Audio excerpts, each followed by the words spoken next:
Hello students, welcome to the channel let's learn English.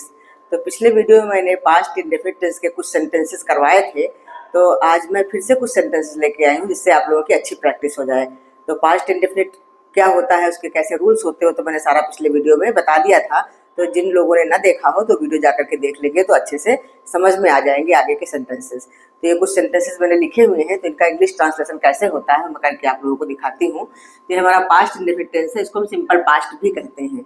जैसे हमारा पहला सेंटेंस है, उसने अपनी पुरानी पुस्तकें बेच दी। तो ये हमारा पास्ट इंडेफिनिट टेंस का सेंटेंस है, देखने से पता चल रहा है दी, ली, किया, गया, इस तरह के सारे सेंटेंसेस जो होते हैं पास्ट इंडेफिनिट में आते हैं। तो इसका रूल क्या है, देखो सबसे पहले हम सब्जेक्ट लिखते हैं, उसके बाद फिर वर्ब की सेकेंड फॉर्म लिखते हैं, इसमें जो अफर्मेटिव सेंटेंसेस होते हैं उसमें। ठीक है, तो चलिए ये हमारा अफर्मेटिव सेंटेंस ही है, तो इसको हम कैसे ट्रांसलेट करेंगे। सबसे पहले हम लिखेंगे ही, यहाँ पे उसने है तो ही, उसने अपनी पुरानी पुस्तकें बेच दी। तो ही सोल्ड, सेल का सेकेंड फॉर्म होता है सोल्ड, ही सोल्ड, तो अपनी ही के साथ लगेगा हिज, और पुरानी पुस्तकें हैं तो ओल्ड बुक्स।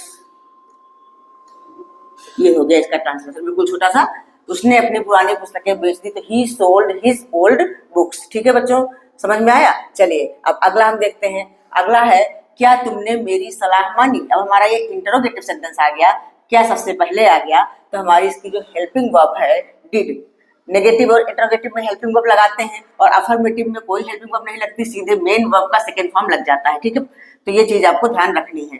तो इसमें हमारी हेल्पिंग वर्ब डिड लगती है पास्ट इंडेफिनिट टेंस में। तो क्या तुमने मेरी सलाह मानी, तो डिड हम सबसे पहले लिख लेंगे, फिर डिड, उसके बाद तब सब्जेक्ट आएगा। सब्जेक्ट हमारा यहाँ पे है यू। ठीक है, तो सबसे पहले यहाँ पे लिखते हैं डिड, फिर उसके बाद आएगा सब्जेक्ट यू, डिड यू मेरी सलाह मानी। अब यहाँ सलाह मानने का मतलब मेरी सलाह के अनुसार काम किया, तो इसके लिए वर्ड होता है डिड यू एक्ट अपॉन, मतलब मेरी सलाह के अनुसार काम किया। इसको इंग्लिश में लिखते हैं हम एक्ट अपॉन माई एडवाइस, कि मतलब मैंने जो एडवाइस किया था उसके हिसाब से काम किया कि नहीं। इस वर्ड को लर्न कर लो।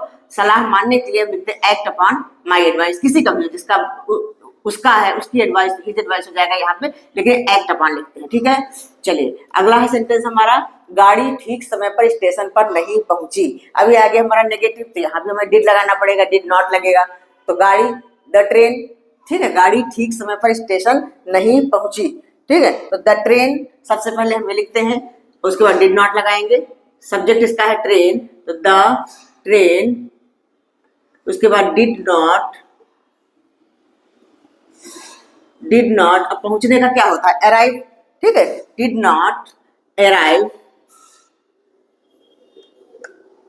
तो यहां जब डिड लग जाता है तो वर्ब की फर्स्ट फॉर्म आती है, हमेशा याद रखना। डिड के साथ वर्ब की फर्स्ट फॉर्म आती है, सेकंड फॉर्म तब नहीं लगाते। तो ट्रेन डिड नॉट अराइव कहां पर, स्टेशन, तो एट द स्टेशन,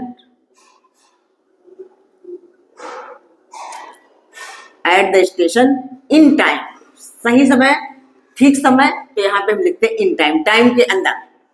ठीक है, तो the train did not arrive at the station in time, इसका ट्रांसलेशन ये हुआ। तो बस ध्यान से करोगे सब समझ में आएगा। सबसे पहले सब्जेक्ट होता है, फिर नेगेटिव में डिड नॉट, उसके बाद फिर मेन वर्ब होती है, फिर ऑब्जेक्ट होता है और अदर थिंग्स होती है लास्ट में होती है। ठीक है, नेगेटिव और इंटरोगेटिव में डिड लगता है, नेगेटिव में डिड नॉट और इंटरोगेटिव में सिर्फ डिड। ठीक है, तो अगर इस तरह का क्या पहले आ जाता है तो डिड सबसे पहले लग जाता है। ठीक है, समझ आया। अच्छा, अगला है एक, मोहन ने मुझे 100 रुपए उधार दिए तो थे। अब ये तो थे पर ध्यान देना, जब इस तरह का सेंटेंस आ जाता है तो ये इसको बोलते हैं एम्फेटिक सेंटेंस। पिछले वीडियो मैंने बताया हुआ एम्फेटिक सेंटेंस क्या होते हैं। एम्फेटिक सेंटेंस मतलब बात पे जोर दिया जा रहा है कि मोहन ने मुझे 100 रुपए उधार दिए तो थे। तो ऐसे वाक्यों को देखने में तो अफर्मेटिव लग रहे हैं, लेकिन इन वाक्यों का जब हम ट्रांसलेशन करते हैं तो हम डिड का यूज करते हैं और वर्ब की फर्स्ट फॉर्म लगाते हैं।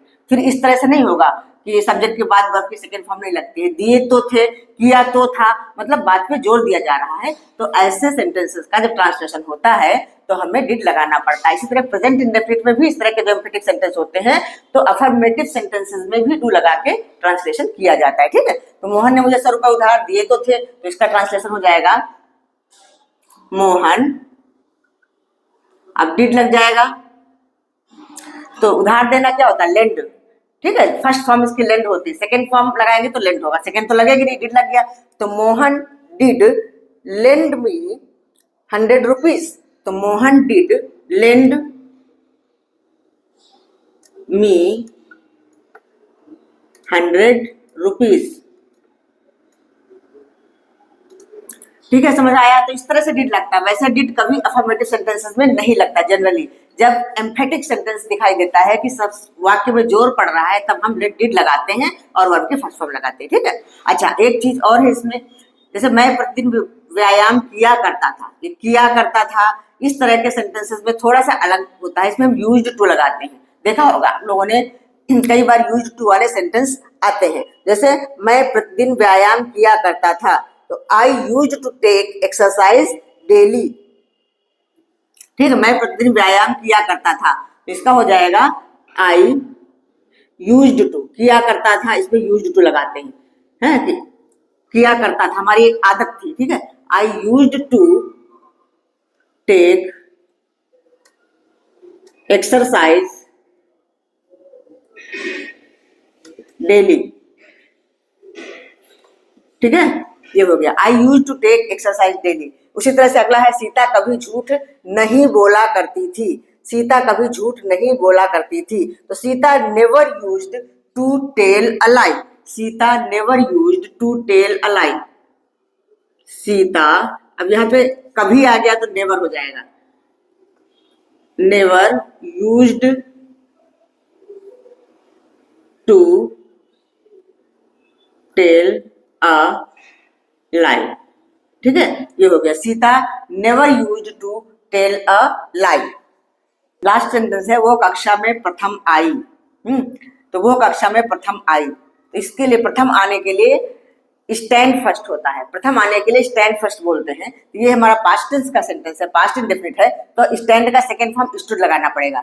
तो सी stood first in the class, तो इसका ट्रांसलेशन हो जाएगा, सी स्टूड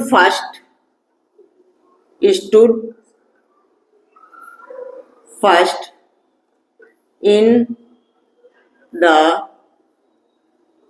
क्लास। ठीक है, ये हो गया। तो ठीक है, आज इतना ही।